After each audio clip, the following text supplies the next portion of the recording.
சர்க்கரை, 2 ஏலக்காய். இப்போ நைஸாக அரைச்சி எடுத்துக்கலாம். கேக்கு நல்லா வந்துடுச்சு, சூப்பராக இருக்குது, நல்லா சாஃப்டாக நல்லா இருக்குது பாருங்கள்.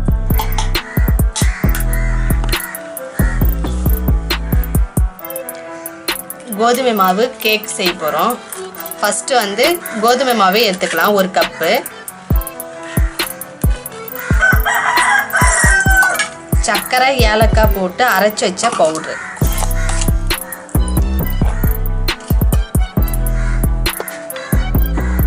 முக்கால் கப்பு அது சர்க்கரை.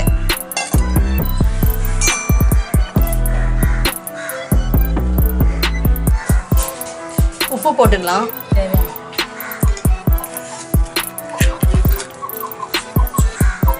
சமையல் சோடா போட்டுக்கலாம்.